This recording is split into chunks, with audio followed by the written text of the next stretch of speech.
At narito na naman ang mainit na balita mula sa mundo ng politika. Nagdulot ng matinding usapan online ng pagkalat ng iba't ibang post na naglalaman ng mga aligasyon laban kay Pangulong Ferdinand Bongbong Marcos Jr. Dahil dito, naging tampok sa social media ang sari-saring opinyon at haka-haka ng mga netizens. Gayunman, wala pang opisyal na kumpirmasyon na nagpapatunay sa mga kumakalat na pahayag. Ayon sa mga taga-Masid, mahalagang suriin ang pinagmula ng anumang impormasyon bago ito paniwalaan o ibahagi. Ang mga viral na post at hindi beripikadong dokumento ay hindi sapat na ebidensya upang patunayan ang isang seryosong paratang, kaya hinihikayat ang publiko na maging mapanuri. Samantala, inaasahang maglalabas ng opisyal na pahayag ang Malacanang o iba pang kinauukulang ahensya kung kinakailangan upang tugunan ang mga kumakalat na usapin. Patuloy ding sinusubaybayan ng mga mamamahayag ang mga beripikadong detalye mula sa mapagkakatiwalaang sanggunian. Sa ngayon, nananatiling mahalaga ang responsableng paggamit ng social media na pag-asa sa lehitimong mga ulat. Patuloy naming ihatid ang mga balitang nakabatay sa katotohanan at beripikadong impormasyon habang umuunlad ang sitwasyon. At yan nga mga balitang ating pagkakatutukan, at kung bago ka pa lamang sa aking channel ay huwag kakalimutang mag-like, share and subscribe para updated ka sa mga bagong balita dito sa Tatak Pinas.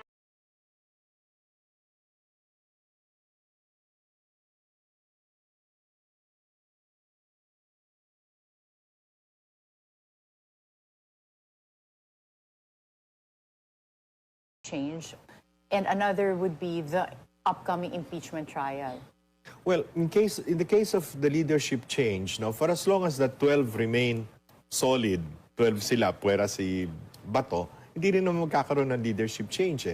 Insofar as the impeachment trial is concerned, no, you need 16 votes to convict regardless of whether they are physically present, whether they are detained, even for as long as they have not resigned, no? You still need 16 votes, no? And that's a tall order. Even if we do not prejudge the senator judges, no? So, yeah, I guess that makes sense. It's really more of passing legislation that's required to avoid some deadlocks. On your article, you ask critics, why not wait for the start of the 2028 presidential campaign before releasing their so-called bombs against Vice President Sara? And will it be more effective then if they release it closer to the 2028 elections? No. Very clearly to me, and I think to a lot of people, the impeachment of Vice President Sara is purposed or motivated only by the desire to eliminate her from the race. No, because she has command of a very big chunk of votes. They just want to eliminate her because the office of the Vice President has no role in government other than to wait for the President to die, to resign, or to be impeached himself. The President is as strong as a Carabao, as he himself declares, no? I doubt if he's going to resign at all. And they've already tried impeaching her, and it fell flat right from both on form and substance, no? So, anong trabaho meron ng Vice President na kailangan mo siyang tanggal? Because the reason for impeachment, as far as the Constitution is concerned, is to remove an official who, if he remains in his position, would do harm to the public welfare or to the national interest, the security of the state. Wala namang anong harm magagawa ng Vice President under the present circumstances. So obviously, the only intent is to demolish her in the public eye so that her numbers would go down, and failing so, because her numbers have kept to be stable at least, I mean, they've gone down a bit but they're still quite high, to eliminate her from the race. Ang punto ko, fairness dictates. Pag-away na lang kayo sa kampanya. Bring all the issues that you want to in the campaign. What about those that are calling for accountability for confidential funds or other issues related to money that might have been subject of graft and corruption? Well, those are issues precisely that we should allow the people to judge, no? In the case of Vice President Binay, no one filed an impeachment case against Vice President Binay, even if the Senate also came up with so many findings of alleged graft and corruption. Also in bigger amounts actually compared to Vice President Sara, no? Nobody tried to impeach President Erap, no? there was an impeachment complaint filed by Manuling Morato against Vice President Terap, but no congressman sponsored it. No, that when was he just was an still attempt. vice president. When he was still Oo. vice So you're talking president. about like when Yeah. Terap was still vice president. So Doy there's- Laurel was vice president. He was also at odds with President Cory Aquino. But President Cory never asked anybody to file an impeachment case against Doy Laurel. No? Kaya pinakababoy ho itong si Marcos Jr. Pinakawalang yaho siya naging presidente ng Pilipinas. Dati Pangulo Rodrigo Duterte, buong Pilipinas gusto na ma-impeach ito si Lenny. Ay, wag duly elected yan impeach niya. So now that this impeachment proceeding is moving forward, do you see this to be affecting sentiments against the vice president? Yes and no. No. Yes, if the defense is unable to parry the prosecution accusations, and two, if they're not able to communicate to the public, no, because what matters, and you were there in the case of Chief Justice Corona, no. You need to communicate to the public. No? The defense, aside from just being lawyers in the trial, they should be able to communicate to the general public, no? The issues. No? But again, this is different because in the case of Chief Justice Corona, he was an appointed official. He was not elected. No? The onus or the burden on each of the trial judges, which are the senators of the land, is how do you remove someone who's been overwhelmingly elected by 32 million voters 4 years back, no? Hindi ganun kadali yun eh. Yung kay Justice Corona, kay Chief Justice Corona, kasi appointed lang siya, mas for the people, for the public at large, hindi masyado importante. But here they have a stake in Vice President Sara because they voted for her. No? So how are you going to overturn that? Will 24 or 16 rather of the 24 easily be able to convict her and therefore overturn an election very fairly recently of 32 million voters? Okay, let's go to another topic. President Bongbong Marcos will have a 4-day visit to Japan beginning May 26. Among Gaya-gaya, nagpunta si Trump, nagpunta si Putin, ngayon siya rin magpupunta. Pambihira. Kala ko galing siya sa China. Oh. the topics to be tackled with Japanese Prime Minister Sanae Takaichi is the tension between China and Taiwan. You used to be the resident representative of the Manila Economic and Cultural Office in Taiwan, which is like the equivalent of our embassy there. Do you think there's really a risk of China taking over Taiwan? The bigger disappointment in Taiwan right now is what Trump and Xi discussed when Trump went to Beijing. No? Because Trump, one, said that I'm not going to go to war over a place that's 9,500 miles away from the U.S. No? I mean, that's something that's shocking for the Taiwanese. Second, the Taiwanese have already been into coming up with a $14 billion deal, no, to buy arms. No? And under the U.S.-Taiwan Relations Act, while the U.S. Is not, unlike in the Philippines, does not have a mutual defense treaty, the U.S. is obligated to help in the procurement of arms and other equipment necessarily for the self-defense of Taiwan. Now, all of a sudden, Trump is saying that I may or may not approve that $14 billion deal. No? Why? He got an order for 200 Boeing planes, and that's a lot more money from Beijing. China. No? And Beijing, on the other hand, has been very clear to Trump that you cannot cross that line. No? That is a problem for Taiwan. I do not, however, see na magkakagyera just like that. No? I mean, but both sides know. No? Both sides know. In the case of China, probably just wait until the 2028 elections. Presidential. Dako na ho tayo sa interview nitong si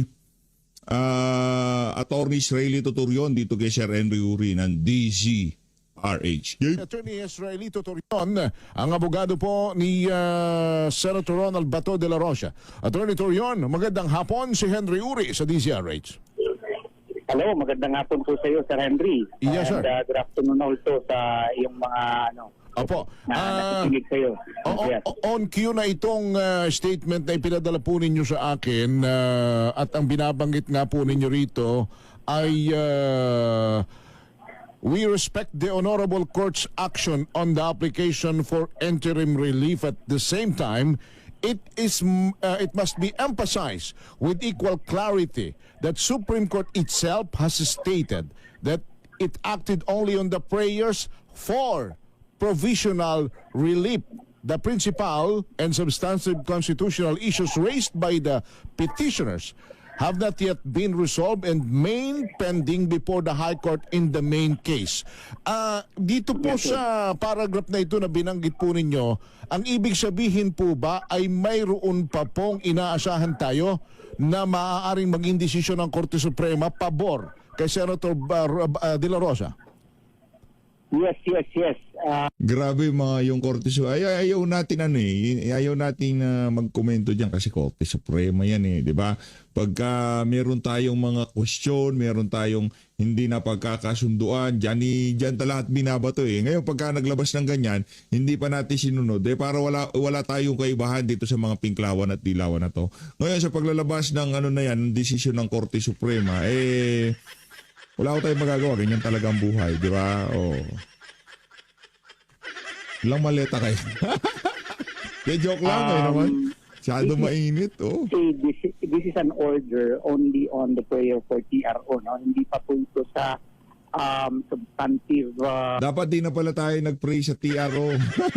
issues na whether or not the government can continue to cooperate with ICC, no? Even if we already withdrew from the Rome Statute effective March 17 of 2019. So, sa interim relief lang po itong nire-resolve po ng Korte Suprema. So, yan po ang kinaklaro ko po.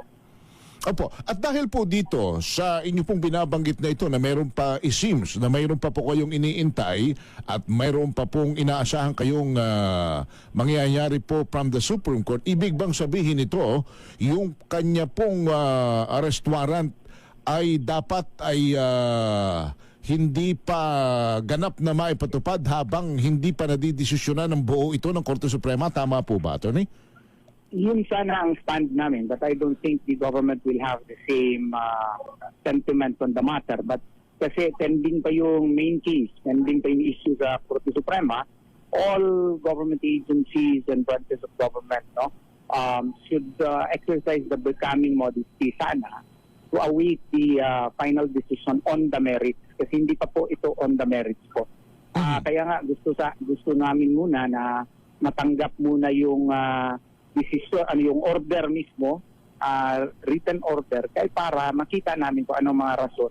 And we will also study as to what will be our remedies, no? Kung pag-file ba kami ng motion for reconsideration, but definitely ngayon pa lang magpa-file kami ng motion for reconsideration after matanggap po namin yung what to call this decision. Pero inuulit po, ginagalang po namin itong decision. Galangin lang natin kasi pagka hindi natin ginalang yan, wala tayong kaibahan doon sa mga dilawan at pinklawan. Mga Talyanista at Ensaymada. Pagka hindi pa natin ginalang ang Korte Suprema, para na ho tayong wala na tayong kaibahan doon sa mga mahihilig sa maleta. Or order po ng Korte Suprema. This is not yet decision on the merit. Apo. Ngayon, batay po sa batas, kung ito po ay ipapatupad na o kung talaga pong magkakaroon na ng manhunt operation laban sa senador, ganong ito po ang binabanggit ninyo, this is not yet on the merit at may inaantay pa kayo sa Supreme Court. May lalabaging batas ba ang sino mang huhuli kay Senator Bato? Sa tingin namin meron. Sa tingin namin kasi nga wala nang procedural mechanism, no? Ang problema dito, attorney, kahit na may lalabagin ang kung sino man ang huhuli kay Senator Bato, wala rin naman eh. Pag pinadala sa Dayeg Netherlands ang ito si Senator Bato de la Rosa, tapos na buto-buto. Ganyan kalalalay ang mga yan. Ito kasi, ang sitwasyon natin ngayon, ang problema dito sa sitwasyon natin ngayon, wag nating i-considera bilang normal. Mga adik yung mga nasa gobyerno ngayon, mga adik, mga siraulo, mga merong sapak sa utak, di ba? Hindi natin pwedeng yung pag-iisip natin gawin nating basihan kung paano mag-isip ang normal na tao dito sa pag-iisip nitong mga adik na to. So far as surrender is concerned. Inuulit-ulit po namin yan. Yung extradition, meron na pong rules of procedure. Pero yung surrender po, wala pa pong rules of procedure po dito sa Pilipinas. Hindi maski basahin natin yung Republic Act 9851, yung minutes po ng pag-craft ng batas. Especially yung deliberations between Senator Ligarda and Senator Gordon, makikita talaga that RA 9851 is not enough for the implementation of the surrender provision under Section 17. Pero of course, yung ibang kampo, iba yung paniniwala nila. Pero kami ay we really honestly and heartily believe na hindi po natin sinopya lahat ng mga provisions po ng Rome Statute, specifically insofar as Part 9 is concerned, concerning cooperation mechanism. So, hindi po applicable yung surrender procedures under the Rome Statute. Yun Okay. po ang aming palagay dyan. Ano ho yung provisional mechanism? Paki-explica nga ninyo ito lalo sa ating mga nakikinig. And then, yung procedural mechanism, kung paano po i-implementa yung surrender. Wala po tayong batas dyan. Makikita natin yan sa deliberations ng Republic Act 9851. Klaro talaga doon na kinakailangan ng implementing rules as to how we can effectuate po paano po ito bigyan ng visa yung surrender provision. So, since wala tayong batas, dapat hindi yan ipatupad ng ating gobyerno. Ang may batas lamang tayo, may rules lamang tayo ay yung extradition, pero ayaw din ng gobyerno. So, ang sa amin is, let us stick sana sa rule of law kasi wala namang procedural mechanism. Like for example, ang sa amin kasing palagay, Nagsalita na rin ho itong si Frederick Bida, kailangan daw harapin itong si Senator Bato de la Rosa at harapin ang kanyang mga kinaharap na problema sa ICC. So maliwanag pa sa sikat ng araw na talagang pagkahuli sa kanya, direktang rektang dahig ho itong si Senator Bato. Kaya kung ako dito kay Senator Bato, okay lang na lokal na korte ang liliti sa iyo Kaso ang problema dito ICC ho itong mga kababayan, ICC to. Wala nang walang dalaw doon. Nako, wala sugba doon. kinakailangan talaga yan dumaan sa ating Philippine courts kasi nga Filipino citizen tayo, may sovereignty tayo. So dapat ang sundin ang Bill of Rights as between the Walang Bill of Rights. Bill of Addict meron. Anong Bill of Addicts? Pagkahuli ng kalaban, diretso dahig Netherlands. powers of the executive department. We call it the Leviathan of governmental power, and vis-a-vis an individual lies a shield. No? Ano yung shield? Yung Bill of Rights natin. So dapat yung Bill of Rights natin that no person shall be deprived of life, liberty, or property without due process of law, dapat masunod yan. Hindi ko pwedeng parang itrata natin na parang manok si Senator Bato de la Rosa, dakpin at ipadala ka agad doon sa Netherlands without passing through local court. Sa aming paningin talaga, parang hindi talaga tama yan. Attorney, ano ang kahalagahan na dapat ang warrant ng isang international court like ICC ay idadaan muna sa local court para sa proteksyon ng isang Filipino citizen na naaakusahan? Well, importante yan kasi nga po, customary international law yan. Lahat po ng constitutional democracies, no? Italy, for instance, member yan ng ICC, may nadakip noon si Elmas Rinasin. No? Anong taga-Libya siya, nadakip siya kaya may ICC warrant. Anong ginawa ng Italy? Binigyan siya ng pagkakataon na to have support in the local courts of Italy. At nakita doon na yung kanyang procedure, yung kanyang human rights was not respected and even decided in favor of Elmas Rinasin and ordered his deportation back to Libya. So that would show sa Ivory Coast naman, meron din ganun na instance, may ICC warrant din Pero yung Ivory Coast na mga korte ay binigyan din siya ng pagkakataon na i-determine kung na-respecto yung rights niya under the law. Kasi ang importante kasi dito, yung parang PI ng preliminary investigation ng ICC po Aha. ay inquisitorial, sikreto po. So hindi natin masabi na may due process na binigay kay Senator Bato de la Rosa. Ang warrant of arrest niya ay sekreto din. So ang aming sinasabi is this would be the very first time na kung idaan ito sa korte, the due process would be really observed. Yan ang mandato ng ating 1987 Constitution. So sana ito po ang susundin kasi nasa Pilipinas man tayo. Opo. So, ibig sabihin hanggang ngayon po, hindi pa nasusunod yung proseso na dapat yung arrest warrant ay idinadaan muna ng gobyerno sa isang local court, may it be Department of Justice or regional trial court for that matter. Wala pang ganun pong proseso hanggang ngayon? Wala po. The resto na lang nila in-implement. Noong May 11, nandun na ang NBI dun sa Senado, di ba? Pati nga yung chief ng NBI, si Attorney Matibag, nandun na sa Senado kaya para i-implementa in the morning yung arrest warrant. So, without going through the process of securing a warrant, Philippine-issued warrant of the Philippine courts. Kasi kung maski, we are no longer invoking the Rome Statute kasi we are no longer a member, nag-withdraw na tayo. But one thing for the sake of argument na miyembro pa tayo, even under Article 59, Paragraph 1, dapat yung procedure po is subject to the local laws of the state which is supposed to be. Wala nga tayong law as to how to implement surrender mechanism. So sa aming palagay, hindi talaga siya pwede na dakpin ng kagad.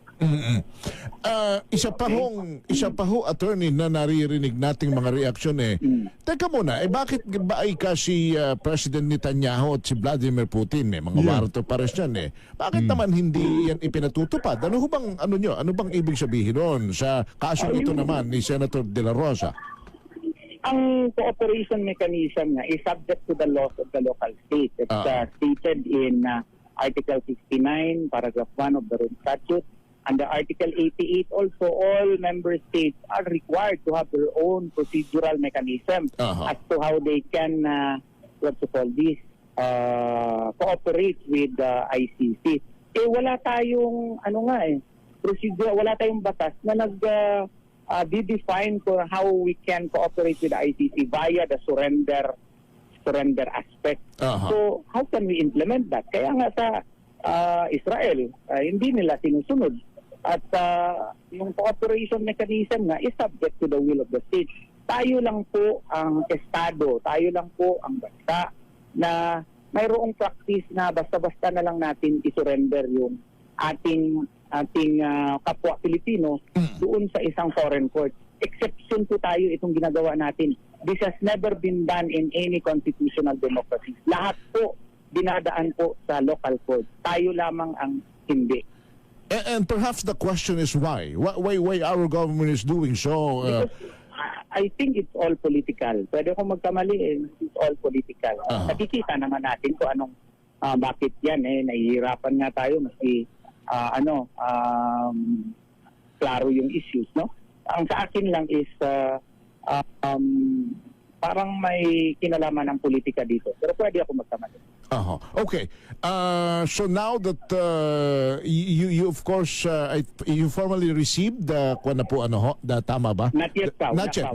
But you have your statement that you're expecting the High Court. What is your next move if I may, without magnifying your of course the strategy? I will await the formal copy from the Supreme Court. I-email daw nila by Monday.